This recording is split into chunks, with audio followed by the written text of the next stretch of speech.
Bom, então hoje, na verdade, a gente preparou esse painel. Agora já me avisaram que o som melhorou, que tem amigos conectados aí no WhatsApp.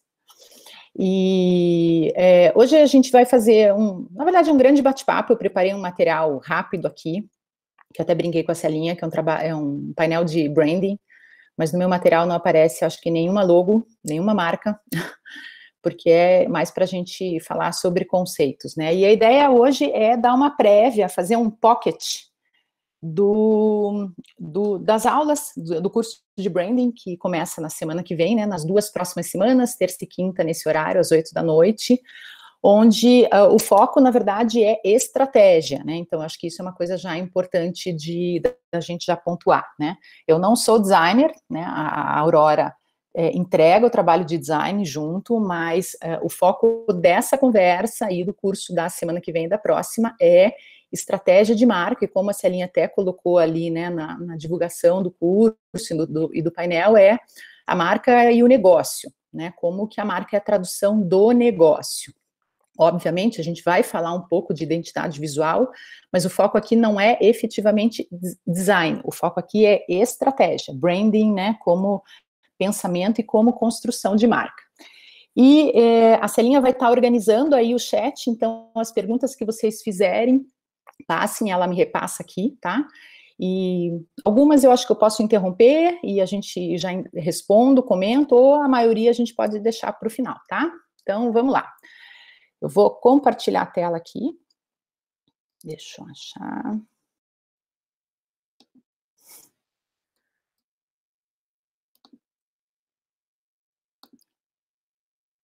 Opa! Vamos lá, vamos ver se... Estão vendo a tela da Aurora? Celinha? Sim? Então, vamos lá. Bom, então a ideia hoje é fazer um overview do que é o trabalho de branding, por onde que a gente passa e, de alguma forma, o que a gente vai ver aí nas próximas semanas aí no nosso curso, tá? Então, hoje é um resumão, um grande bate-papo, né? Então, o tema aí da nossa conversa e das conversas nas próximas semanas é a relação entre marca e negócio, que é a essência do trabalho de branding, né? A gente acaba confundindo bastante, né, conceito de marca, conceito de comunicação, e hoje é mais para a gente pontuar isso um pouco, né. Então, a primeira coisa que a gente sempre fala, apesar de parecer básico para muita gente, mas por incrível que pareça, ainda não é, né, as pessoas ainda confundem com os conceitos de marca, né. Então, assim, marca, a primeira coisa que a gente gosta já de pontuar é que marca não é logomarca. Logomarca também é uma marca, né? Mas é uma manifestação da marca, é um símbolo gráfico, é uma das dezenas ou centenas de manifestações que uma marca pode ter, né? O que marca é? Então, se marca não é só logomarca, a primeira coisa que a gente fala é que a marca é a identidade, e a gente sempre faz aquela analogia, né, que a marca é como uma pessoa, por isso que volta e meia nos ambientes de pesquisa a gente fala, né, se a marca fosse uma pessoa, como que ela seria, né, que tem a ver com a personalidade, com a identidade.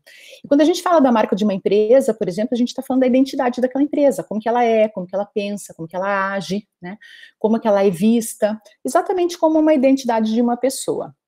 Marca é identidade, e marca que eu acho que assim é o mais importante, que é onde as pessoas mais erram, né? Marca é consistência, é você ter consistência no discurso. O que a gente sempre comenta com os nossos clientes não canse de repetir, né?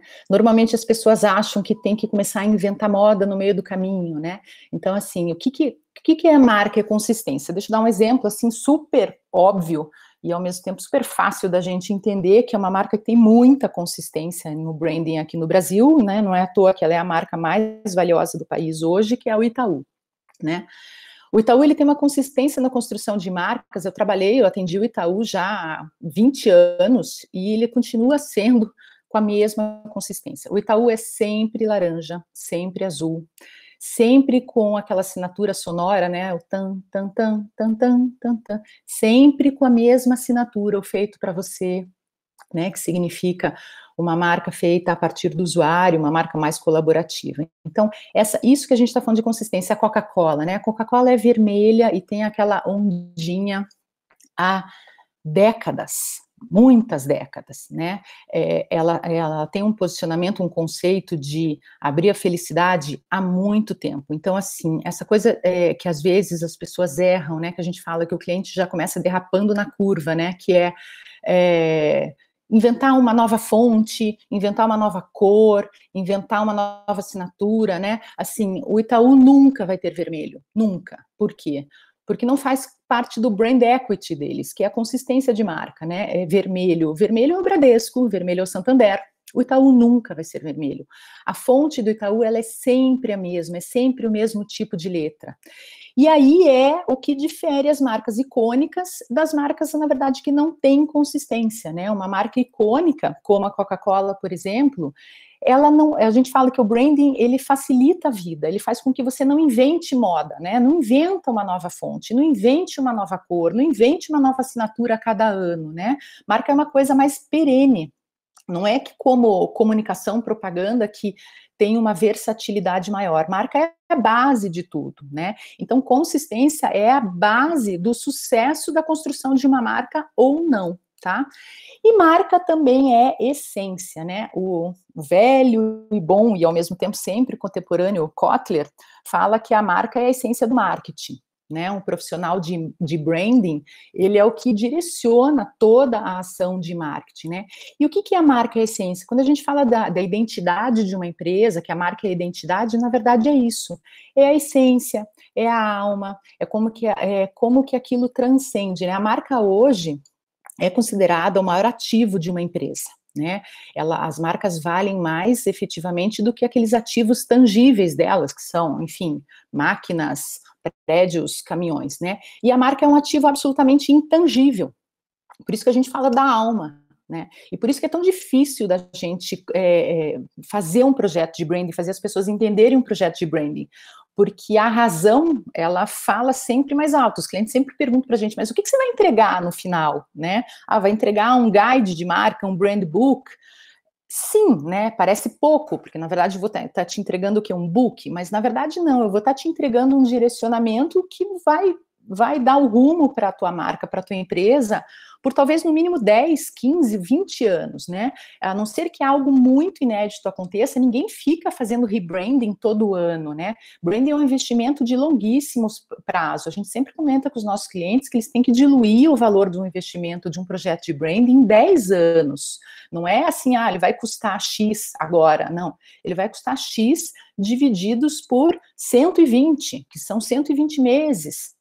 Né, que demora para você implementar, para você construir, e para isso você tem que ter consistência, né, e traduzir a sua essência, que de alguma forma é um discurso bastante intangível, né, e aqui também marca é personalidade, que é uma coisa que o branding trabalha muito, que é como que a gente vai diferenciar uma marca da outra, e muito a partir da personalidade, que tem tudo a ver com a identidade, que é de novo aquela analogia, né, qual que é a personalidade de uma pessoa? A personalidade, a identidade e a personalidade de uma pessoa fazem a gente ter mais afinidade ou menos afinidade no relacionamento com uma pessoa, é exatamente isso que a gente faz no trabalho de marca. Né?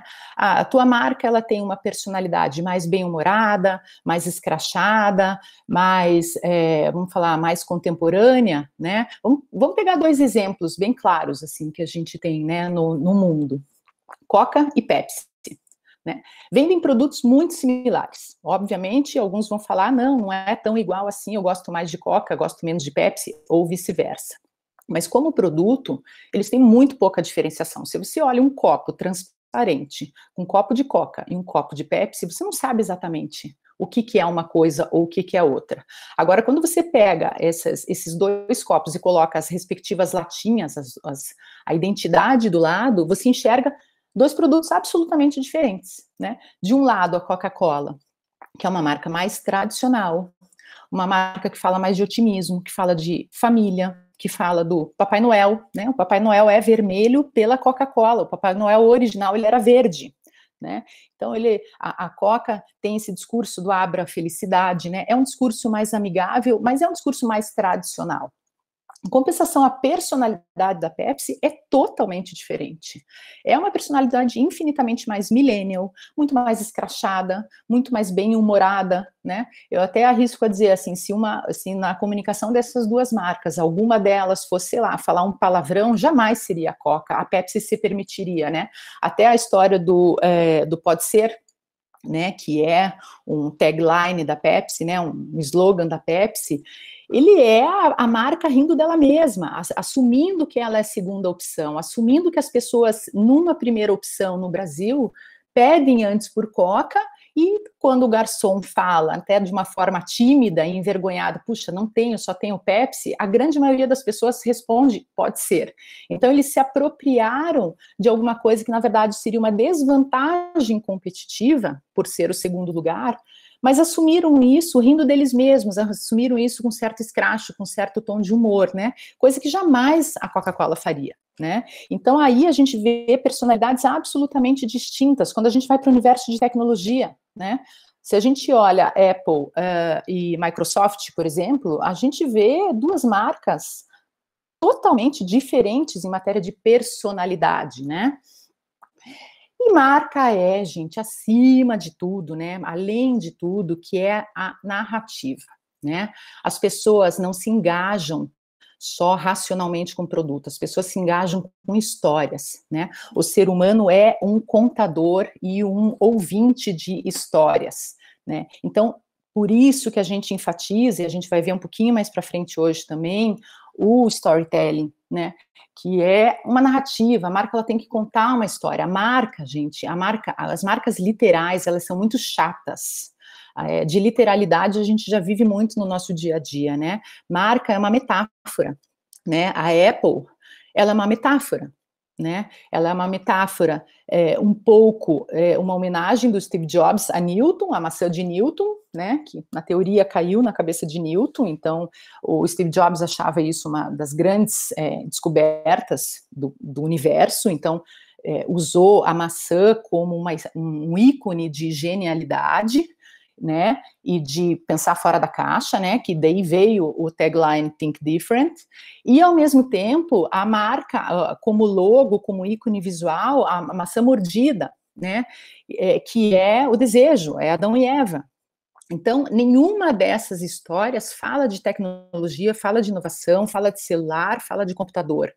Tanto a maçã de Newton quanto a maçã de Adão e Eva são metáforas, são narrativas, são storytellings dessa marca que envolvem a gente subliminarmente, né? O trabalho de branding trabalha muito com o inconsciente nosso, né? Por isso que o design tem uma força tão grande no trabalho de branding, porque o design, através de códigos, símbolos, cores, ele constrói narrativas no nosso consciente e também no nosso inconsciente, puxa histórias do nosso inconsciente para fazer conexões emocionais.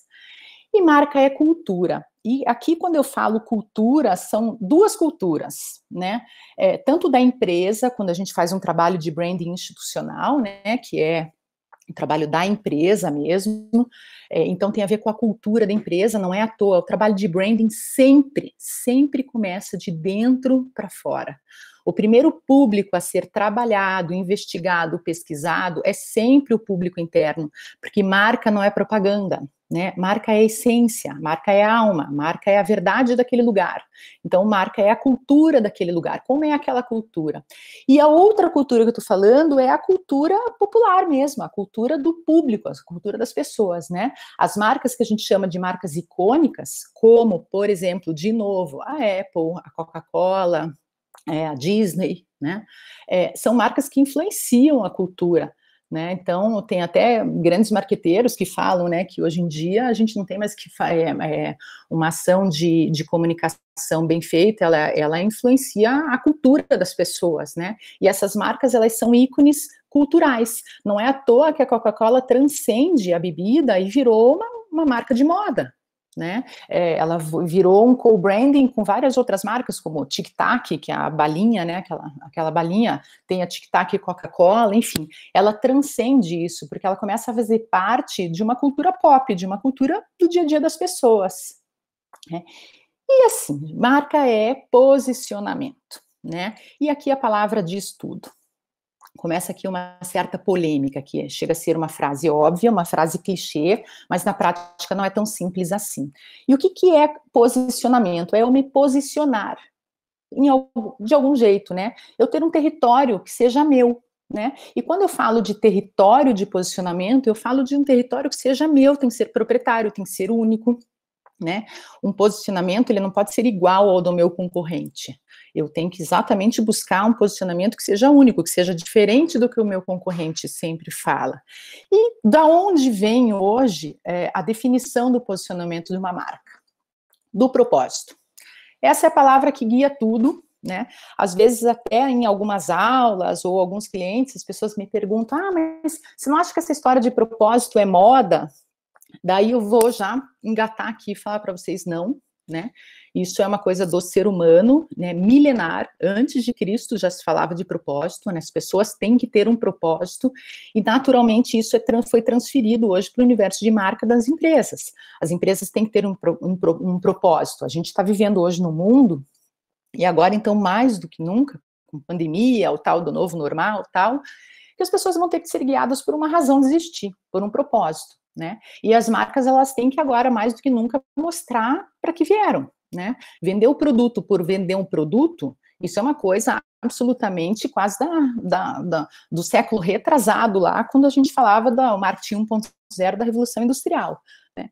E propósito, então, é o que dá sentido à vida da gente.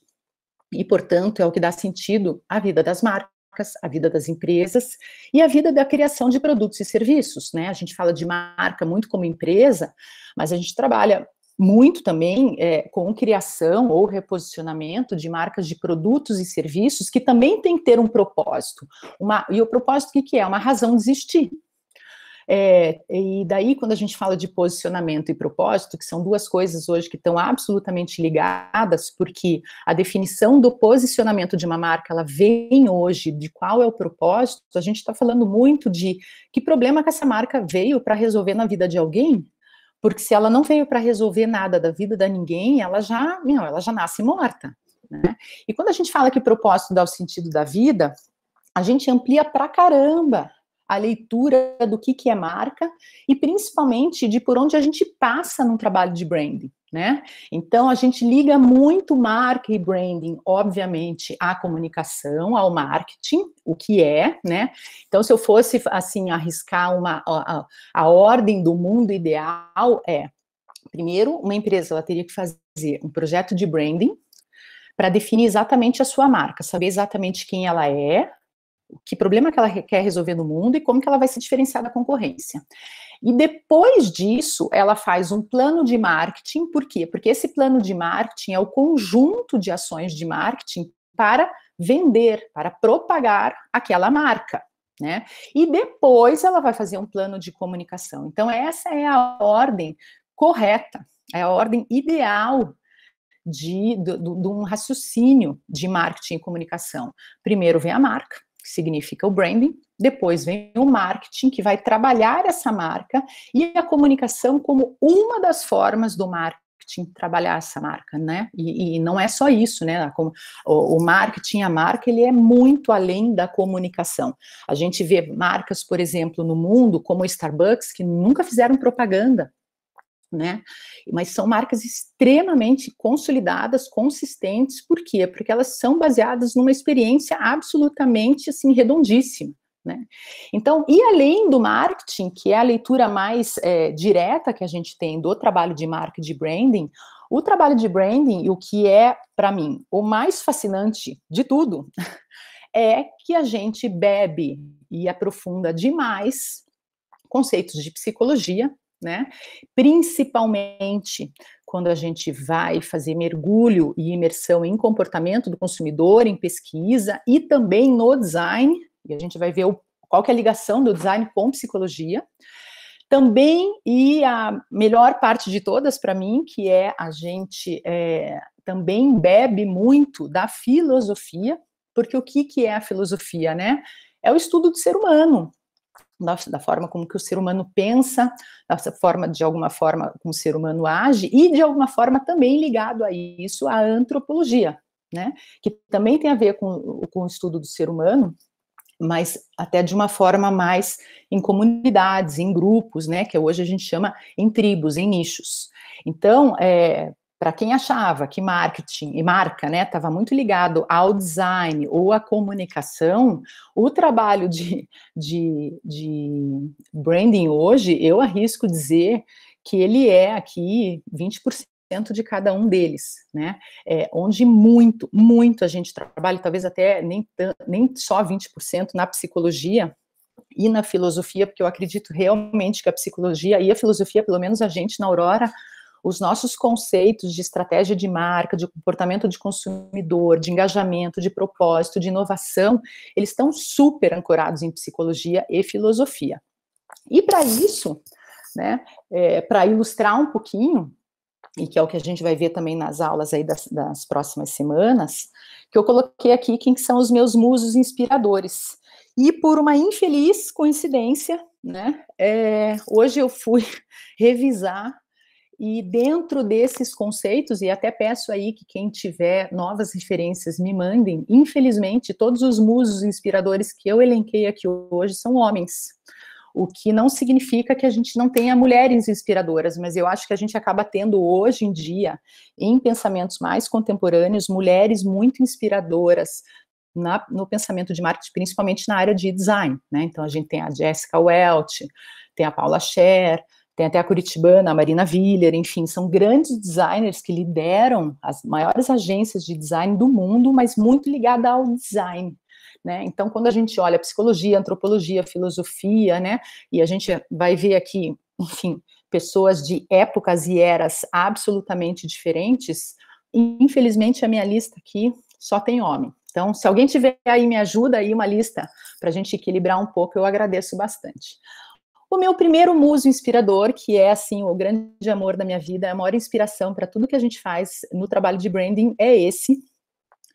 E daí, assim, queria já aí que vocês tentassem fazer um quiz. É que pena que eu tô com a tela cheia e não tô vendo o chat. Mas ver se alguém tem um chute aí de quem são essas pessoas. Deixa eu tirar aqui, ver se eu consigo, a partir daqui, Celinha? Acho que não, né? Não consigo ver o chat, né? Não, que tá no YouTube Live. Quer dizer, só se você entrar pelo celular no YouTube Live você consegue ver, mas eu posso printar e te mandar também. Tá, tudo bem. Então vamos sem chat mesmo, tá? O chat daí depois a gente aprofunda na aula. Então vamos lá. Primeiro grande muso, que é, enfim, gênio da humanidade, estamos falando aí 3 séculos antes de Cristo, é o genial Platão, né? Filósofo. Então a gente vai ter 2 filósofos aí na nossa lista de musos inspiradores, e eu comecei por ele, obviamente, porque ele é o mais antigo de todos, né? Platão é o pai de muitas coisas, né? Ele, primeiro, é um grande pensador sobre o ser humano, né? Quando a gente fala de inovação hoje, que é o que todo mundo fala, que as marcas têm que ser inovadoras, inovação, inovação, inovação, inovação, na verdade, o conceito de inovação que super se popularizou e quase virou um item obrigatório no século XXI, o conceito de inovação foi definido, né? Não foi nem criado, ele foi definido e formalizado por Platão com a célebre frase, né? A necessidade é a mãe da inovação, que é a frase que guia totalmente o pensamento de inovação, que não tem nada a ver com tecnologia, mas tem a ver com relevância, com necessidade. E Platão, também gênio total, além de formalizar a ideia de inovação, Platão definiu quais eram os 3 ideais humanos. O que são os ideais humanos? São os 3 propósitos do ser humano, né? O bom, o verdadeiro e o belo. O bom era o ideal, o propósito humano de pessoas e agora de empresas, de marcas, que se propõem a fazer o bem, né? Que se propõem a melhorar a vida das pessoas. O verdadeiro, então, assim, dentro do conceito do propósito do bom, a gente tem, por exemplo, a Amazon, que tem no seu propósito a definição de que ela, assim, ela não é a maior varejista do mundo, mas o propósito da Amazon é ser a melhor empresa de atendimento ao consumidor do mundo. Então, é, de alguma forma, um propósito que está sempre sendo buscado para melhorar a vida das pessoas, né, no sentido ali de atendimento e compra e experiência do varejo. O segundo ideal humano de Platão, que é segundo tipo de propósito, né, que hoje a gente mudou a palavra propósito, mas na verdade são os 3 ideais humanos de Platão, é o verdadeiro, que tem a ver com conhecimento, né, pessoas ou empresas que vivem para ampliar o conhecimento humano, e aí se encaixa perfeitamente nesse perfil de propósito o Google. O terceiro perfil de propósito, de ideal humano de Platão era o belo. Pessoas e empresas absolutamente obcecadas pela beleza, pelo design, pelo perfeito, e aí, obviamente, se encaixa a Apple.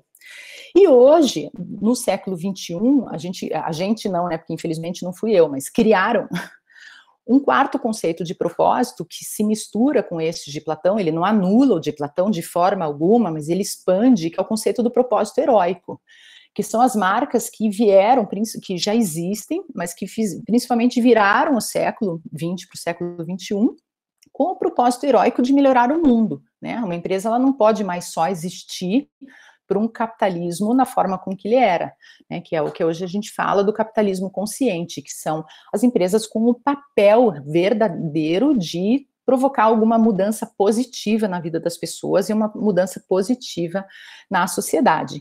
E daí dentro da bibliografia de Platão tem o grande livro de Platão, que é o que despertou, inclusive, toda a narrativa de marca, toda a narrativa que foi a Poética, que é acho que o mais famoso livro de Platão, que é um livro até bem curtinho, que fala um pouco disso, né, das relações humanas, e que acabou direcionando muito o trabalho do nosso segundo muso inspirador aqui, que é um discípulo de Platão, também 300 e tantos anos antes de Cristo. Então a gente está falando de conceitos de marca e conceitos absolutamente contemporâneos de propósito, inovação, mas que na verdade esses não são conceitos que foram criados agora, porque marca está absolutamente ligada ao ser humano, portanto ligado a grandes pensadores, a grandes filósofos. E esse discípulo de Platão é o Aristóteles, né? E qual que é o papel do Aristóteles? O Aristóteles era um grande redator. Ele era um grande storyteller, né? A forma com que as histórias eram narradas mudou radicalmente depois de Aristóteles. Tanto é que a gente chama o storytelling de narrativa aristotélica, né? Que até Aristóteles apareceu, o teatro grego era encenações de fatos reais. E Aristóteles veio para criar narrativas metafóricas, para criar narrativas que instigassem as pessoas, a partir, talvez, de alguns fatos reais, né? Então, mudou a forma de narrar, Aristóteles era um grande contador de história, né? E a narrativa aristotélica foi a que guiou toda a mudança de narrativas, de teatros e livros, durante toda a humanidade. Né? E é dessa inspiração que a gente total bebe, né? Tem mais uma aí que a gente vai ver para frente, mas que é principalmente uma mistura aí de Platão com Aristóteles, que faz esse composto de quem é o ser humano e como contar histórias para esse ser humano, que basicamente é o pensamento do trabalho de branding.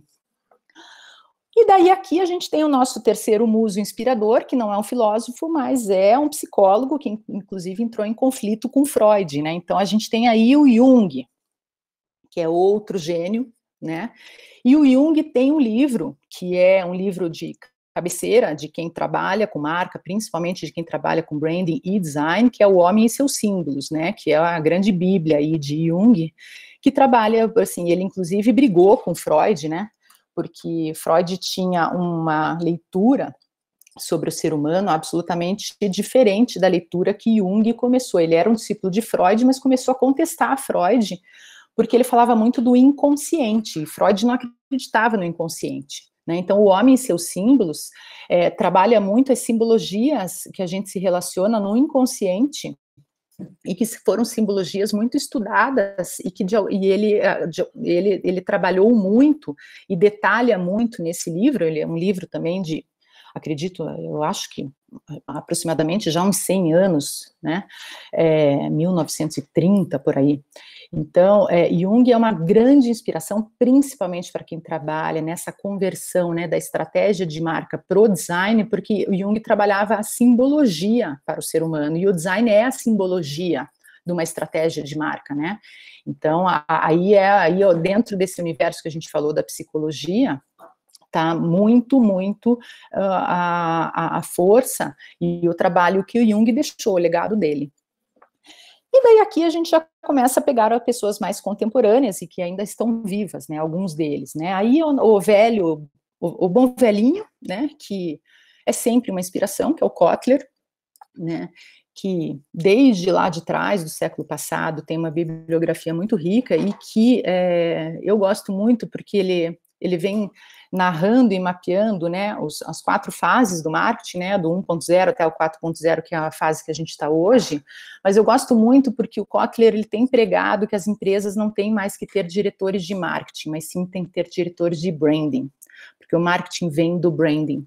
Então, ele fala que o branding é a arte do marketing. Então, quando ele fala isso, para mim soa como poesia para os meus ouvidos. Então, ele pode ter 150 anos, que eu vou sempre achar ele um jovem absolutamente fantástico. E esse aqui é o David Acker, que é o Kotler do branding, vamos chamar assim, né? Da forma como o Kotler está para o marketing, o David Acker está para o branding, né?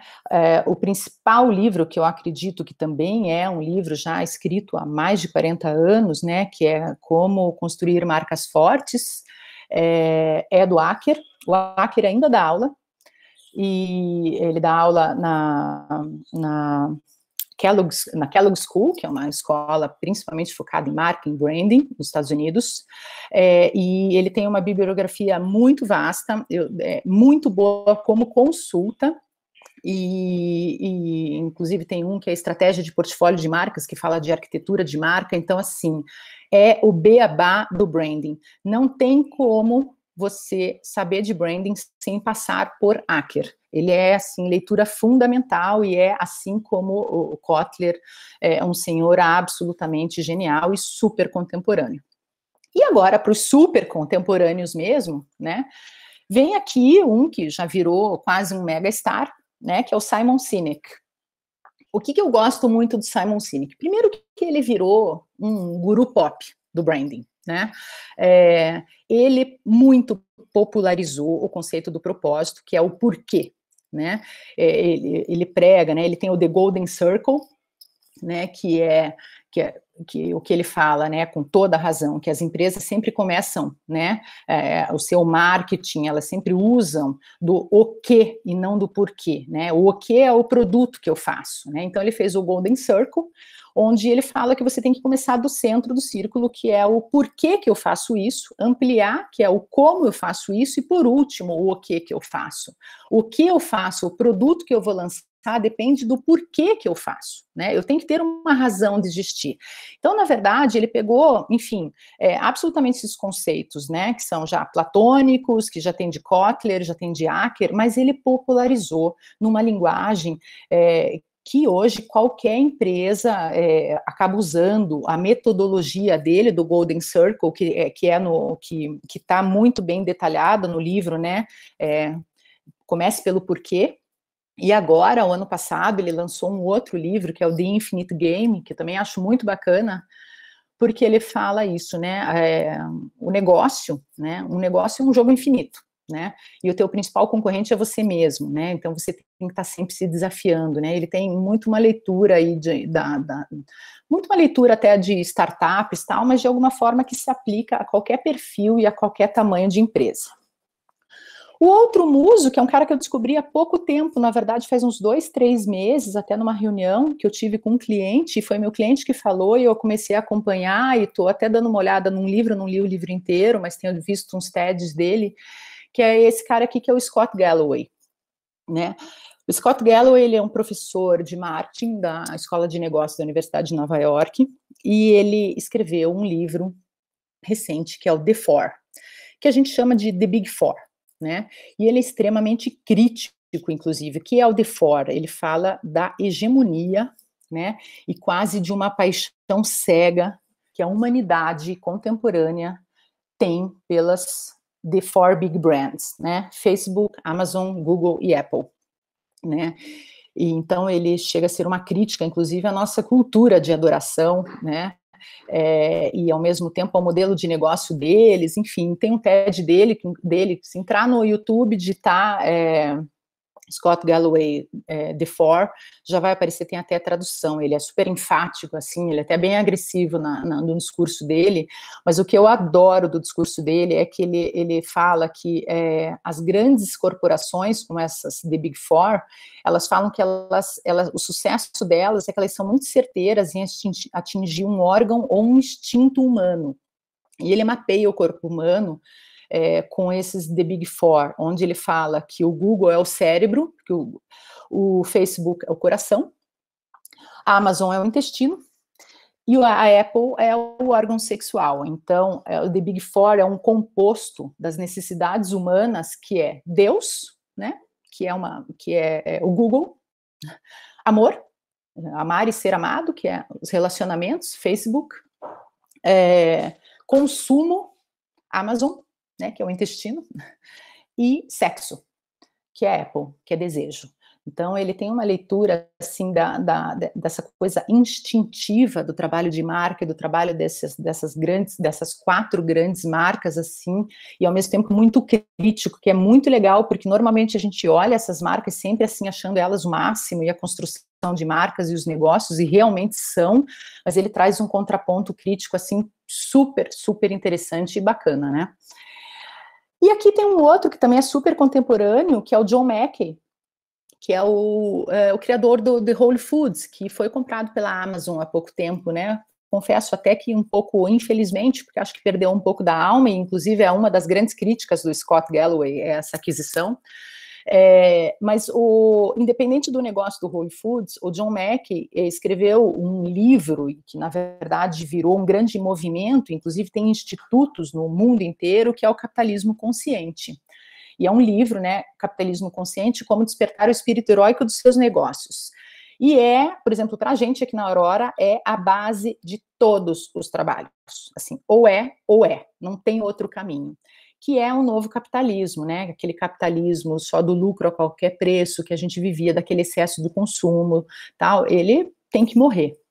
E que é o capitalismo a partir do propósito. E filhotes disso vem a maior certificação hoje, né, buscada pelas empresas no mundo, que são as empresas B, né, B de benefit, de benefício, né, as B corporates, que tem como bandeira, que elas falam que elas não querem ser as melhores empresas do mundo, mas sim as melhores empresas para o mundo, né? Tem algumas empresas, por exemplo, a Natura, no Brasil, que já são certificadas, tem várias empresas, inclusive, eles estão popularizando bastante essa certificação, e que foi muito impulsionada pela essa linha de raciocínio do John Mackey, desse cara aí, falando dessa história de as empresas são o grande motor de mudança da sociedade, muito mais do que os governos, e que elas têm que assumir um papel de relevância. Então, isso tem a ver com cultura, tem a ver com propósito, tem a ver com cadeia do bem, tem a ver com cadeia do bem para stakeholders. Então, é uma linha de pensamento para construção e para reposicionamento de marca hoje absolutamente indispensável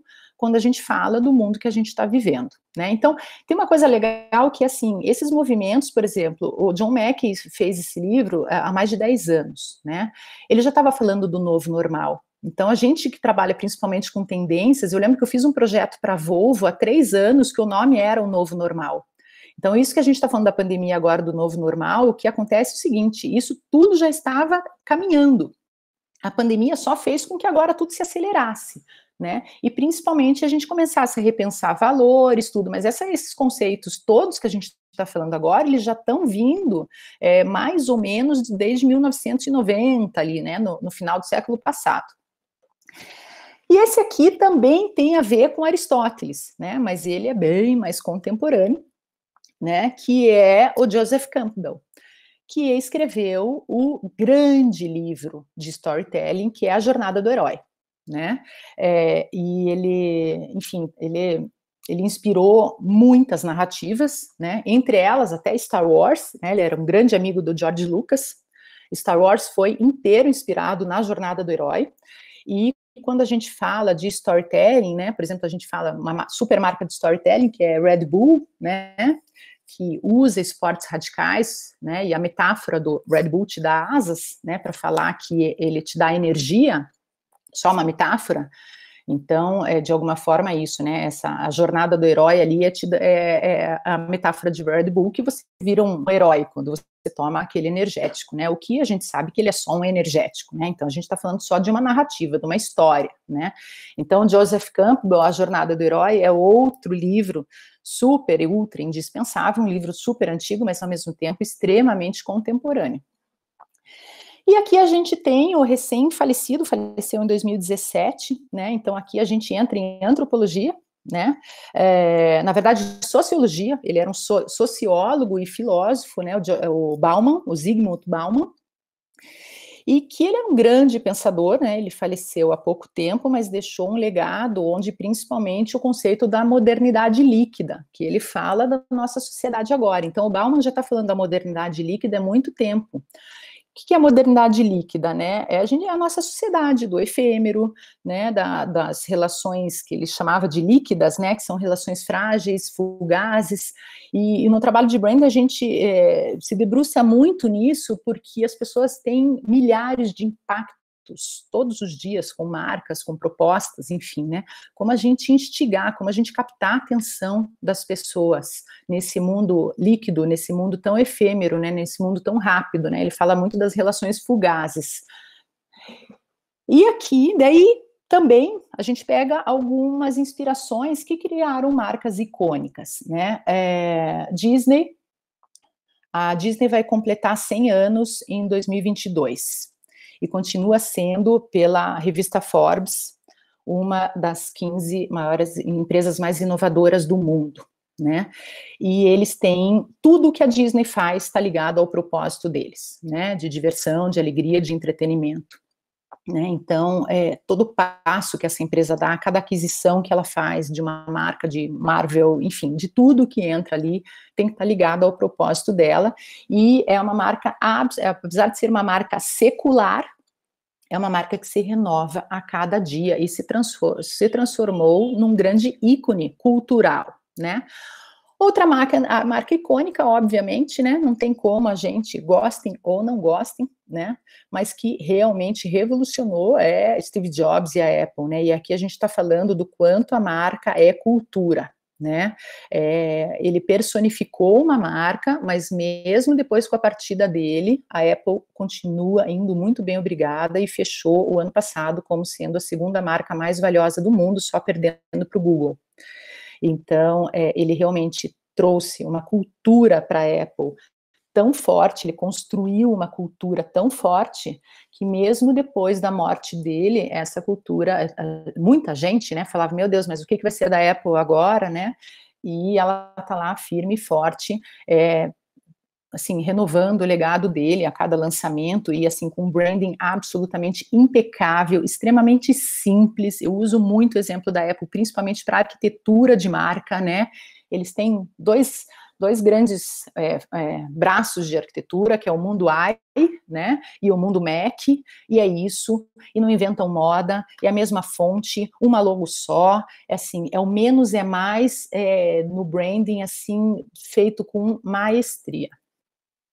E aqui o Larry Page e o Sergey, deixa eu até dar uma colada, que eu nunca sei o nome dele, Sergey Brin, os fundadores do Google, né, também, né, não tem a marca mais valiosa do mundo, não tem como a gente viver sem ela, não tem como, né, a gente virou dependente, são dois gênios e criaram uma holding que hoje, e eu adoro porque o propósito do Google organizar as informações do mundo, ponto. Essa é a frase do propósito, né? E tem que fazer sentido para isso, e se não fizer sentido para isso, não pode ser Google.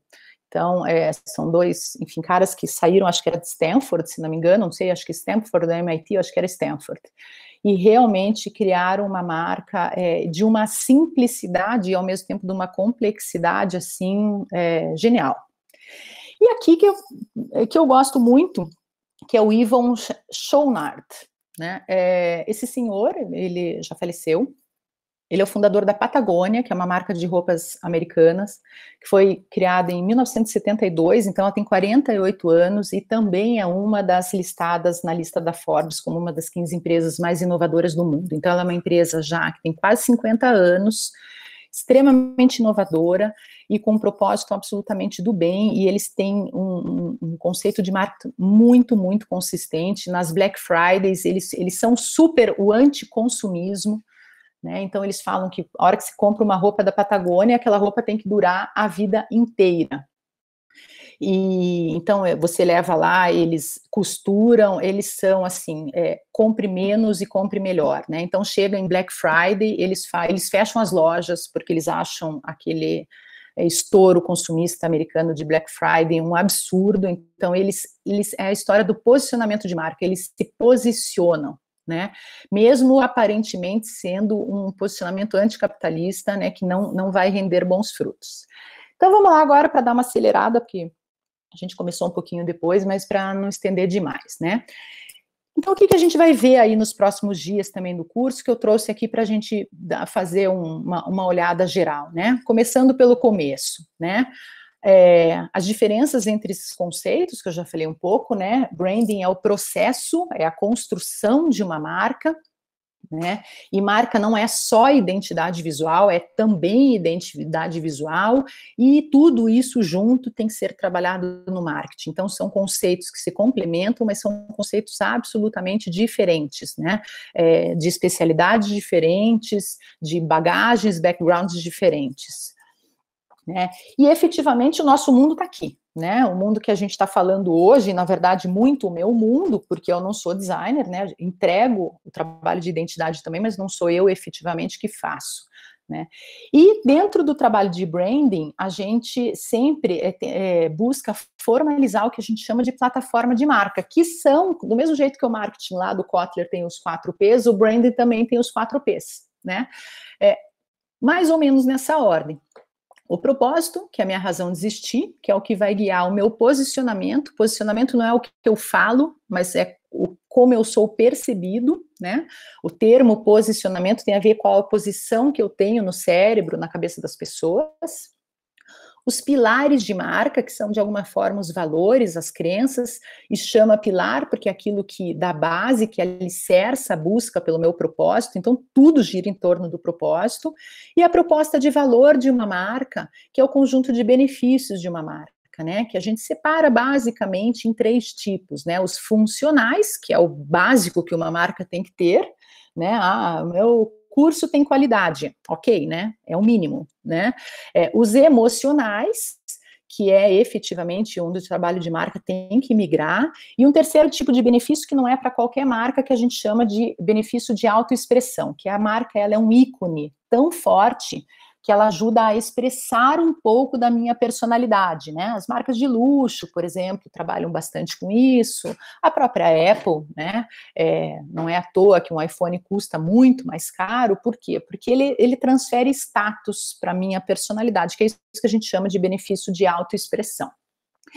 E a gente aqui na Aurora tem, que a gente brinca, que é a tríade sagrada, né? Um trabalho de branding tem que fazer um checklist e entregar esses 3 pontos, nessa ordem de preferência, né? Porque essa ordem é a nossa linha de raciocínio. Qual que é a verdade da marca, que tem a ver com a minha essência, com a minha cultura, com o meu propósito, com as minhas pessoas, com a forma com que eu penso e ajo. A partir dessa minha verdade, como que eu vou ser relevante para as pessoas? Então, a verdade é muito da porta para dentro e a relevância começa a ser mais da porta para fora também, né? Como que o meu propósito como que a minha forma de fazer, minha proposta de valor vai ser relevante. Eu tenho que entregar relevância. Se eu não entregar relevância, eu vou ser só mais um. E a partir da minha verdade e a partir da relevância, como que eu me diferencio? Então aqui tem uma coisa que é quase um quebra de paradigma, né? Que as pessoas acabam falando, eu vou ver o que o meu concorrente faz. Algumas pessoas ou para fazer igual, que é a pior estratégia que existe, ou para fazer diferente. Só que, na verdade, a diferenciação não está no que o concorrente faz, a diferenciação está no que eu faço. Eu, por exemplo, eu como pessoa me diferencio sendo eu mesma. A hora que eu começo a olhar para outra pessoa e eu começar a olhar, tentar ser ela ou parecida com ela, daí ferrou, né? Eu não vou ser nem eu e nem ela. E daí eu não consigo me diferenciar. A diferenciação vem a partir de você assumir e trabalhar a sua própria identidade, que é a base do trabalho de branding, né? Então, a verdade tem a ver com a cultura, com as crenças, com os valores, com o propósito, com a forma de pensar e agir, né? Basicamente, uma pergunta filosófica, né? Quem que eu sou? Né? Para as empresas a gente brinca isso, que é isso, né? Que o trabalho de branding é um trabalho de psicologia empresarial, quem eu sou, de onde eu vim, para onde eu vou. É isso que basicamente que o trabalho de branding tem que responder.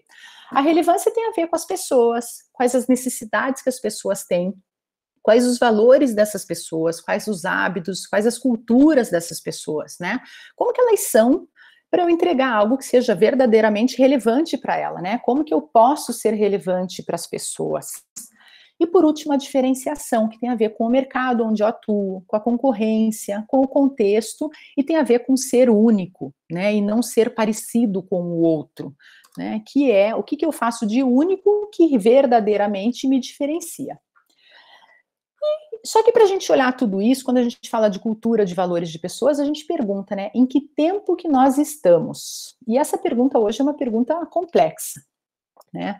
A gente saiu de alguns anos, poucas décadas atrás, que a gente chamava que era a era do produto, e hoje a gente chama que a gente está na era do propósito e na era das comunidades. O que isso significa? O que era a era do produto? Né? Era o produto que ditava o posicionamento de uma marca. Um clássico exemplo disso são as Havaianas. Né? Quem é velho como eu, lembra do Chico Anísio, falando, né, não solta as tiras, não deforma e não tem cheiro, benefícios, atributos absolutamente funcionais. Então, o posicionamento dela estava em ser barato e durável, estava absolutamente um posicionamento ancorado em cima de um benefício do produto. Hoje, a gente vive a era do propósito, onde o propósito, uma causa, né, uma bandeira que eu levante, e a forma com que eu atuo é que vai ditar como vão ser os meus produtos, né? A Havaianas é um case genial que conseguiu fazer essa virada, né? Hoje, a causa e o propósito das Havaianas é a alegria de viver. Esse é o propósito das Havaianas, né? E a alegria de viver vai direcionar como vão ser esses produtos. Esses produtos têm que responder esse propósito, né? Então, inverteu totalmente a linha de raciocínio, né? E quando a gente fala, além da era do propósito, que a gente está na era das comunidades, daí vem um pouco de Kotler aqui, né, para embasar a nossa conversa, né? Que são as 4 eras do marketing, né? A primeira era do marketing nasceu lá, 1700 e alguma coisa, na Revolução Industrial, né? No Brasil, um século um pouco mais recente, né? Que era produto, que era isso, né? Era quase commodities, então as pessoas compravam o que tinha pouca oferta. Então, o marketing era guiado pelo produto. Um pouco mais recente, a gente foi para o marketing 2.0, que era a era do consumidor, a era da informação, onde começou a ter um cuidado maior com o marketing e começou a ver que existia um consumidor para comprar aquele produto, então aquele produto tinha que ser, de alguma forma, feito para esse consumidor, mas ainda olhando o consumidor de uma forma muito massificada, né? Ele era quase um holograma, né? Era o consumidor, que era, inclusive, quando a gente fazia pesquisa, né? Mulheres de classe AB, 25 mais, como se todas as mulheres de classe A fossem iguais às mulheres da classe B e todas as mulheres de 25 mais fossem idênticas, né? Então, uma leitura muito massificada, mas de alguma forma já se buscava uma certa informação sobre o consumidor. E daí, no final do século passado, que é bem recente, veio já esse consumidor passou a ser um ser humano, que é o marketing 3.0, que é a era da humanização. Começou a se olhar esse consumidor de uma forma mais individual, né? Que daí veio até o livro da Cauda Longa, tal, que é falando de nicho, né? Que as marcas elas têm que começar a ser nichadas, né? Ninguém vende tudo para todo mundo, né? Não é só massa. E agora, com o advento de redes sociais, né, e do universo digital, a gente tem o marketing 4.0, que é o que a gente está vivendo hoje, né, que é o voltado à economia digital, que é absolutamente, ele não rompe, né, é a 4ª grande transformação, Mas ele não rompe com a 3.0, que continua sendo o marketing da era da humanização, mas ele amplia, né? Ele super embarca aí nos fenômenos dos canais digitais de comunicação e no impacto desses canais na forma como as pessoas escolhem as suas marcas, né? Que hoje a gente está falando aqui de interação, de diálogo aberto, de saber ouvir, de ouvir críticas, né? Há absolutamente marcas que dialogam, que nas eras anteriores eram monólogos, né? E também a gente fala hoje a gente está na era do propósito, na era do marketing 4.0, das comunidades, né? Mas a gente fala também muito desse tempo que o Bauman falava da sociedade líquida, que é o tempo do efêmero, o tempo do excesso, o tempo dos novos tempos, né? Que é o que a gente tem muito falado agora, né? E aí tem, até dando mais uma dica aí bibliográfica, tem um livro que foi feito em 1999, então um livro que tem 20 anos, que se chama Funk Business, que ele fala muito fala da sociedade do excesso. Ele foi feito por 2 economistas suecos, que assim, de nomes que eu jamais vou lembrar, porque eles são nomes cheios de consoantes, mas é um livro que ali em 99, antes, ali já na virada do século, já estava falando dessa sociedade que ia cansar desse excesso, né, que é muito do que a gente está falando agora em pandemia, novo normal, tal. E como que a gente faz para atrair a atenção de uma marca, de uma comunicação nessa sociedade do excesso, né? Como criar identidade e afinidade com as pessoas que têm tantas ofertas, tantos impactos, tantas marcas, né?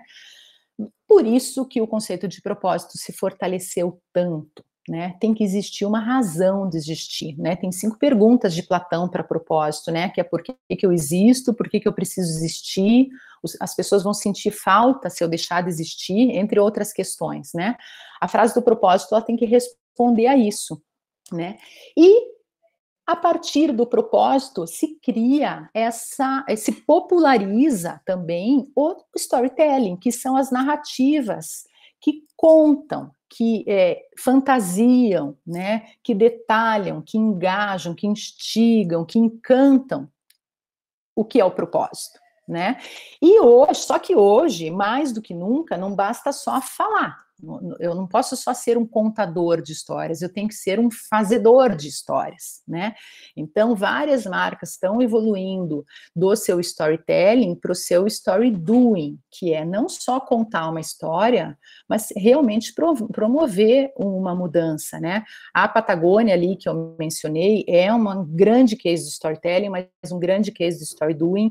No Brasil, a gente tem alguns cases, como a Reserva, tem alguns cases muito famosos no mundo, como a Toms, que é uma marca de sapatos, que apoia, principalmente tem um apoio grande para crianças na África, então um par de sapatos que você compra na Toms, eles sempre doam outros, então são iniciativas, né, a Reserva aqui, que é o 5P, né, cada compra que você faz na Reserva, eles doam 5 pratos de comida para algumas instituições, então são as marcas realmente assumindo e fazendo, né, o doing, o seu papel como um agente de mudança mesmo na sociedade, né?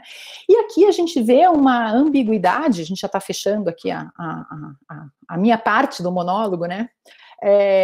Ainda falando do tempo que estamos, né, que a gente falou da modernidade líquida, do efêmero, do propósito, né, do marketing 4.0, e aqui a gente está vendo que, assim, em branding a gente também trabalha muito com tendência, né, a gente faz muita pesquisa de tendência, porque como o trabalho de branding é um trabalho de longo prazo, a gente tem que projetar as marcas não para amanhã, mas para daqui a alguns anos, né, ninguém fica fazendo trabalho de branding toda hora. E a gente fala que para toda, e tem uma verdade no trabalho de tendência, que é para toda tendência existe uma contra-tendência. O ser humano, o comportamento humano, a sociedade trabalha com esse equilíbrio, com esse antagonismo, né? Então aqui é uma tendência e uma contra-tendência. Qual é a tendência que a gente olha, né? Que a gente vive no tempo das grandes marcas, por exemplo, de tecnologia, que é a The Big Four lá do Scott Galloway. Mas, ao mesmo tempo, a gente está vendo agora, mais do que nunca, né, as grandes marcas de tecnologia nos conectando, principalmente agora dentro desse movimento aí, fica em casa, impossível viver sem elas, né, e, ao mesmo tempo, uma contratendência falando do comércio local, do pequeno produtor, das marcas locais. Então, são coisas que parecem antagônicas, mas que, na verdade, elas são complementares, porque o ser humano é um pouco antagônico, né? Daí a gente, de novo, volta para a filosofia e tal, né? Então, aqui, ao mesmo tempo que a gente tem os The Four, né? Facebook, Google, Amazon e Apple, né, que são as grandes, assim, quase os grandes monopólios aí que a gente tem no universo digital e que a gente se relaciona diariamente, a gente também vê essa contratendência que é do slow, né, o slow food, o slow living, a compra local, o pequeno produtor, né, então isso é legal a gente ver o quanto a gente realmente dança aí músicas diferentes, mas que não dava para dançar só uma ou só a outra, faz parte do nosso cotidiano, do nosso dia a dia, beber um pouco de cada uma dessas fontes. E daí aqui também, para fechar hoje, já dando um teaser realmente assim, né, a ideia do curso que começa semana que vem é a gente detalhar, né, aprofundar, inclusive com mais cases, né, tanto cases icônicos dessas marcas que a gente falou hoje, ou Airbnb, etc., como cases, às vezes, nossos aqui da Aurora, que são empresas, às vezes, menores, né, porque assim, mas o branding é só para a Apple e para o Google? Não, o branding é para qualquer tipo de marca. A padaria da esquina, se ela fizer um branding bem feito, ela vai ter mais sucesso do que o concorrente dela da outra padaria da esquina, né? Então, é para qualquer marca, para qualquer produto, para esse serviço, porque isso é uma linha de raciocínio, não tem a ver com o tamanho da empresa. E então, daí, no curso, a gente vai fazer um exercício, né, vou demandar aí dos alunos aí uma reflexão para cada um construir a história, né, que é o storytelling, né, da sua marca, fazer essa construção, uma reflexão do branding de determinada marca que vocês estejam trabalhando, né, por exemplo, né, a gente vai passar qual que é a definição de público, né, quem que é o seu cliente ideal, a história da relevância, né, que problema a sua marca está resolvendo para o seu cliente. Encontre o seu porquê, né, que aí é o Golden Circle aí do Simon Sinek, né, por que eu faço isso, como que eu faço isso, para daí eu saber o que eu vou fazer, né, então o produto, ele vem na terceira pergunta e não na primeira pergunta, quais os pilares da sua marca, né, suas crenças, seus valores, sua forma de pensar, que são inegociáveis, que é o que realmente me move todos os dias, tem a ver com o meu DNA, qual que é a personalidade da sua marca, né, eu sou mais tradicional, sou mais bem-humorada, eu sou séria, eu sou descolada, eu sou tradicional, eu sou millennial, enfim, né, fazer essa persona, que isso é importantíssimo para a comunicação, né, porque tem a ver com linguagem, branding tem a ver com identidade visual, mas também com identidade verbal, né, e daí tem a ver com a outra questão aqui, que é a identidade verbal, banco de palavras, a gente sempre faz para todos os nossos clientes. Palavras, vamos pegar um cliente da Aurora, Positivo Tecnologia, né? Palavras que a Positivo Tecnologia fala e palavras que ela não fala, os do's e os don'ts, né? Onde eu realmente acho que os don'ts são os mais úteis, porque é muito mais fácil a gente ter uma lista ali pode fazer, mas o ali para não queimar a largada, né? Qual o seu positional statement, né, que é uma declaração de posicionamento que realmente define como que eu me posiciono no mundo, e o tagline, né, que a gente chamaria em propaganda de slogan, mas em branding a gente chama de tagline, porque ele não necessariamente precisa estar sempre grudado na marca, né, é o Think Different da Apple, por exemplo, que é uma definição em uma linha do que a marca tem que falar. Na verdade, esse tagline, normalmente, ele é uma tradução, é um jogo de palavras mais atraente, mais criativo do propósito. E é isso, gente. Agora eu falei, agora vocês falam. Celinha, o que eu faço? Agora você pode parar de compartilhar a tela. Tem uma pergunta aqui já para você, do Fabrício, ele mandou pelo YouTube ali.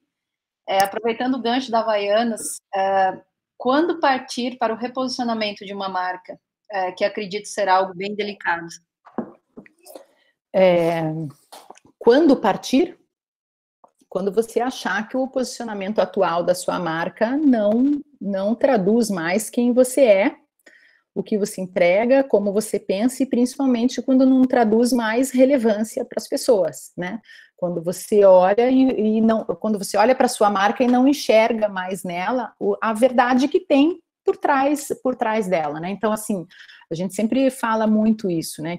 Por isso que a gente fala ali da verdade, relevância e diferenciação. Começa pela verdade, né? O branding trabalha muito com o conceito de percepção e realidade, né? As pessoas têm que perceber a tua realidade, que é a tua verdade. Se você sente, né, que isso não acontece, a tua marca está precisando de um reposicionamento.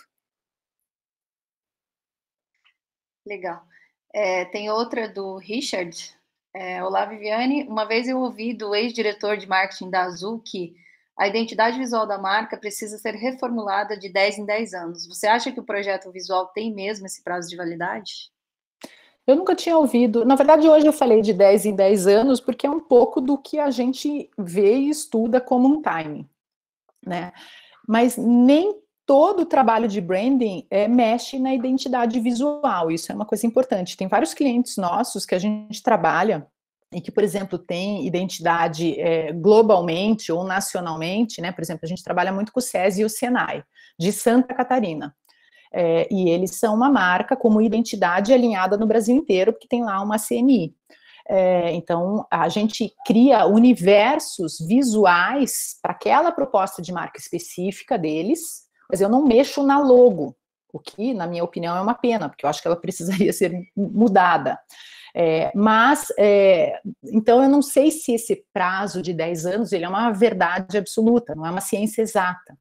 Mas acredito que é um tempo médio mesmo, que é o tempo com que a gente fala que as empresas precisam revisitar o branding, mas não necessariamente mudar a logo, né? Se a gente olha, por exemplo, o histórico de Coca-Cola, Pepsi ou de várias outras marcas super icônicas no mundo, elas não mudam a logo de 10 em 10 anos, né? Elas já mudaram ao longo dos anos, mas não com essa frequência. Então, a reformulação da identidade visual, ela tem que partir de um trabalho de um porquê que eu vou reformular. Então, por isso que o design é a ponta do trabalho de branding. Ele é a última etapa do nosso trabalho, né? Primeiro a gente faz todo um trabalho de análise, de pesquisa, de estratégia, de conceito, para daí mexer na identidade visual.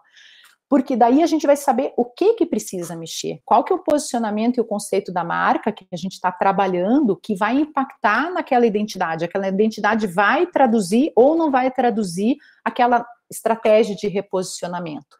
Então, acredito sim que não seja um tempo fechado, 10 anos, principalmente quando a gente olha grandes marcas no mundo que têm a mesma identidade às vezes há 20, 30 anos, né? A necessidade da mudança de uma identidade visual não tem a ver com o tempo, tem a ver com a empresa, com o momento e com o mundo, né? Agora eu acredito muito que nesse mundo pós-pandemia vai vir uma onda muito forte de branding, porque as empresas vão precisar se reposicionar, mas como atuação, como produto, como discurso, como forma de pensar, forma de agir, não só como design, né?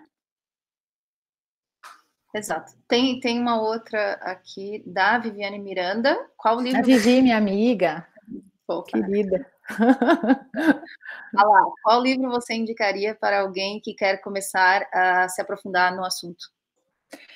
Para começar a se aprofundar no assunto, tipo assim, por onde eu comecei a me aprofundar no assunto, David Acker. É a Bíblia. Pode falar que ele é um velhinho, que ele é antigo, eu me sinto até ofendida, porque eu acho ele o máximo. Então, assim, o Acker traz a base do branding. Vários outros marqueteiros, brandeiros, né? Tem o Seth Godin, que é um cara genial, um americano. Tem o Martin Lindstrom, que são caras geniais, eu sigo eles todos no Instagram e tal. Tem livros. Esse agora que veio, o The Four, O Capitalismo Consciente, do John Mackey, eu acho um livro muito legal para quem quer, mas assim, para começar a saber, fazer e entender branding, não tem como pular o Acker. E a base o livro base do Acker é Como Construir Marcas Fortes, que eu acho que hoje em dia nem tem, acho que até que encomendar, que eu acho que nem deve ter mais em livrarias. Legal. Vivi, eu vou fazer uma pergunta também. Tipo assim, a gente está com um projeto agora que chama Blue Hook e a gente está ajudando pequenas empresas, você sabe, né? Tá sabendo? Uhum. E aí, assim, tem muitas delas que nesse momento têm dificuldade para fazer essa migração, né, para o digital. Cara, só que ao mesmo tempo tem 1 milhão de empresas de tudo que é coisa que você procura, assim, tipo, entrando muito rápido no digital. Só que você nunca lembra especificamente do nome, porque, assim, sei lá, são siglas, são uma série de coisas. Eu queria que você falasse um pouquinho, né, do tema, assim, tipo, a coisa do branding, não é só para grandes empresas, né, grandes marcas. Pequenas também podem se aproveitar disso como uma ferramenta de negócio, não sei se isso, Sim. Como negócio, essa relação eu queria que você falasse. Totalmente, foi o que eu falei. Assim, a gente usa, por exemplo, hoje aqui e às vezes na aula, a gente usa sempre, que é o que a gente chama de marcas icônicas, que são que é mais fácil da didática, né? Todo mundo conhece o Airbnb, todo mundo conhece a Apple, todo mundo conhece a Nike, então a gente dar exemplos a partir dessas marcas icônicas é mais fácil das pessoas entenderem.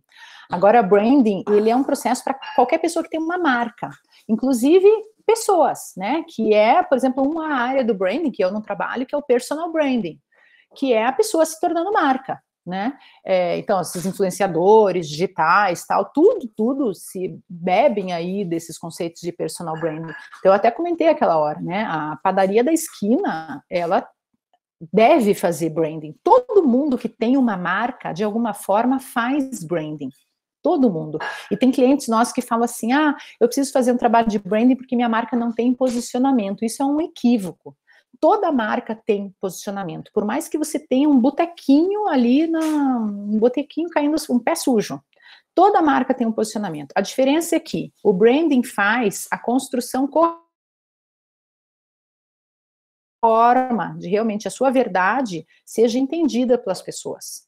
Se você não fizer isso, a sua marca vai ter um posicionamento. A questão é que cada um vai achar o que bem entender. Cada um vai posicionar a marca do jeito com que entende. Então, assim, o raciocínio de verdade, relevância, diferenciação, tudo que a gente falou hoje de filosofia, tal, isso se aplica ao branding, independente se você trabalha no Vale do Silício ou se você tem uma microempresa, né? A Aurora, por exemplo, eu sou uma empresa de uma pessoa só, mas eu tenho que fazer o meu branding, né? Por quê? Porque eu tenho que fazer com que as pessoas entendam o que eu faço, o porquê eu faço e o como eu faço, né? Que são as questões que a gente trabalha muito no branding. Eu tenho que construir a percepção correta das pessoas, para as pessoas entenderem o que é o meu negócio. Então, não, assim, todo mundo que tem uma marca faz branding. A questão é que se você faz de uma forma consolidada, construtiva e principalmente sistemática, né, ou se simplesmente arremessa uma marca no mercado. A gente fala para os clientes, né, que existe uma diferença entre lançar uma marca ou arremessar uma marca. O branding lança uma marca, né? Se você não fizer um trabalho de marca bem feito, você joga a marca, arremessa e seja o que Deus quiser. Robson, vai preparando a pergunta aí, que eu vou fazer mais uma do Fabrício aqui. O Fabrício Jardim está perguntando. Então, o reposicionamento pode estar somente na identidade visual, às vezes? Não. Não. Identidade visual é roupa. É como se eu fosse no shopping, pintasse o cabelo e trocasse de roupa, mas eu vou continuar sendo a Viviane, né? A identidade visual é muito importante. Não é à toa que a grande maioria dos projetos envolve o trabalho de redesign, né, ou de design. Por quê? Porque o design concretiza aquela promessa, aquele propósito daquela marca, né, e ele amplia, que é o que a gente chama de universo visual, né, não é a logo é uma parte desse universo. Universo visual de marca, ainda mais quando a gente trabalha com praticamente todas as marcas, né, que estão no ambiente digital com muita força, principalmente e-commerce, startups e tal, essas marcas precisam de um universo visual muito rico, que a gente trabalha muito com iconografia, né, mas assim, o design hoje trabalha, por exemplo, a paleta de cores que a gente define para um cliente, ela tem a ver até com acessibilidade, tem a ver com se eu sou daltônico, se eu não sou daltônico, né, então é um trabalho extremamente minucioso, mas o design é a ponta, né? O trabalho de posicionamento de marca, ele passa também pelo design, mas não necessariamente, jamais só pelo design, né? Ele tem a ver com traduzir a essência e a alma, e o design ajuda isso, mas não é só o design tentando. A gente trabalha com o mesmo peso, por exemplo, para a linguagem verbal da marca, que é o tom de voz da marca. Ele é tão importante quanto o visual. Esse complemento do visual e do verbal é que vai construindo o que a gente falou de uma consistência de marca, né? Então, não, o design sozinho não posiciona uma marca, mas é uma ferramenta fortíssima para fazer esse trabalho de reposicionamento. Legal. Bom, a gente já deu 1h30, Robson, você tem uma pergunta, não? Oi, gente. Tenho sim. Vivi, como você falou, né? O branding sempre existe, né? Às vezes mais desorganizado, a marca está ali. Como que a gente trabalha para convencer uma marca, um negócio que já existe e que já tem seus resultados, que o branding vai auxiliar nisso? E principalmente a ele manter isso, porque o branding não vai gerar resultado na hora. Então, muitas vezes a gente convence ele a começar, só que ele começa e não vê, tipo, isso aqui, 2, 3 meses, isso aqui não está aumentando meu resultado, não serve de nada, e joga fora. Como a gente trabalha esse convencimento para manter isso? Olha, eu uso muito exemplo, né? Muito, e dou exemplos de novo, né, de marcas bem conhecidas para fazer os clientes entenderem. Essa semana mesmo eu estava aprovando um projeto, a gente nem começou a implementar, e o cliente já queria enfiar uma paleta de cores que não tinha nada a ver com a paleta de cores, ou já enfiar uma letra manuscrita para mostrar personalização, tal, sendo que não tem nada a ver com a identidade dele, né? Então, para mim, os fatos são a melhor fonte de convencimento, né? Por exemplo, quando a gente mostra consistência, simplicidade da Apple, aqui no Brasil, no Itaú, da Natura, enfim, marcas que são muito conhecidas e que têm um branding muito consistente, e a gente mostra que o maior acerto dessas marcas é não inventar moda. Eu falo, gente, não inventa moda, né? Porque branding, basicamente, é foco, é dar um foco para aquilo, é fazer, olha, eu quero chegar lá, eu vou dar um foco. E ele simplifica demais a vida de um gestor de marketing de uma empresa. Por quê? Porque ele fala, quando a gente entrega um brand book, ali é um livro de absolutamente uma terapia da marca, né? Que é quem que eu sou, como que as pessoas me veem, como que eu tenho que ser visto, como que eu falo, como que eu não falo, quais são as minhas cores, como que é meu ambiente visual, como que são as minhas fotos, como que é o meu casting, como que é a minha luz. Então, assim, tá ali. Eu falo assim, não inventa moda, tá aqui. É muito mais difícil inventar moda e sair dando tiro para tudo quanto é lado do que fazer o simples. O simples está ali, já está desenhado. Então, a gente sofre muito disso, né? Eu falo assim, fazer o trabalho de branding é fácil, basta o cliente ter vontade e ter a verba necessária para aquele projeto. Agora, implementar um projeto de branding é difícil. Eu tenho vários cases que não vingaram, porque o cliente não conseguiu implementar, porque a verdade dele como pessoa, né, principalmente quando às vezes é uma empresa de dono, né, que tem às vezes um marketing pouco profissional, que o dono se envolve demais no marketing, né, que o marketing tem que ser de alguma forma a cara dele e não da marca, né, ele queima a largada. A gente entrega às vezes um projeto lindo, mas quando a gente vê a comunicação não tem nada a ver mais, já entrou um código de cores, já enfiou um monte de fonte, e ele fala, mas eu tenho que usar a mesma fonte. Falei, sim, é só uma, 2 no máximo, que estão aqui no teu livrinho, né? Não inventa, não coloca mais uma fonte, tá fácil, só segue a regra, né? Então, isso para mim é o mais difícil, e eu tento convencer muito pelos exemplos, porque as marcas mais fantásticas do mundo, elas são muito simples, elas não erram, elas estão sempre fazendo a mesma coisa, elas não se cansam de repetir. Branding é repetição, por anos, né? E só que o gestor da empresa, como ele vive aquilo intensamente, 24/7, ele acha que as pessoas também vivem aquilo 24/7, que as pessoas estão cansadas daquilo, porque ele está repetindo aquilo há 6 meses. Só que não, as pessoas vivem num outro mundo. Elas não têm aquele impacto que tem. Então, assim, tem que repetir por 6 meses, por 6 anos e, eventualmente, até por 10, 20 anos. E aí eu vejo que uma coisa que, às vezes, trabalhando com isso também, que uma coisa que às vezes dificulta são os nossos criativos, né? Falando do nosso lado, porque o criativo tem essa vontade também de fazer algo novo, de mexer, de dar uma cor, de fazer algo diferente. E aí o trabalho, que eu sempre falo é, tipo, a sua criatividade tem que ficar aqui, ó. É nesse caminho agora não é esse caminho todo. Exatamente. Para a gente é uma dificuldade também. Não é à toa que, deixa eu chutar um número assim, 95% dos projetos que eu tenho na Aurora são direto com o cliente, 5% são via agência, né? E eu venho de agência, então minha história inteira é de agência, então eu não tenho o menor problema em falar isso, porque sou uma publicitária que cresci em agência, mas a agência acha que o branding limita o trabalho dela. Quando a gente traz um guide de marca, a agência quer inventar moda, porque ela quer, não todas, óbvio, né?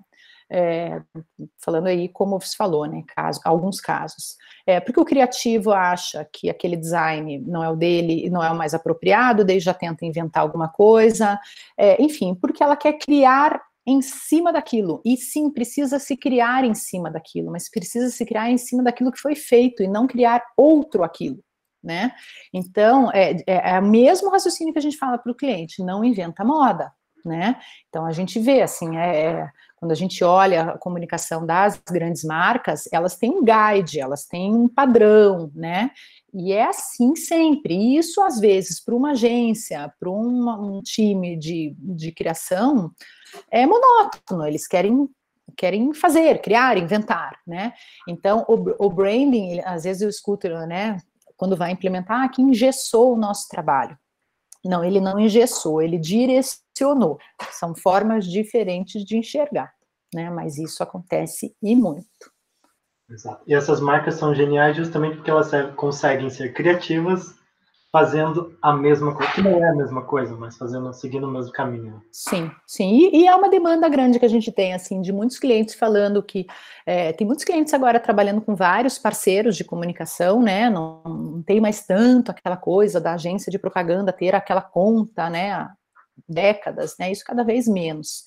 Então, tem um parceiro de promo, de evento, de digital, de tal, e o trabalho de branding, então, ele fica mais essencial ainda, porque ele é o que vai direcionar todos esses braços, né?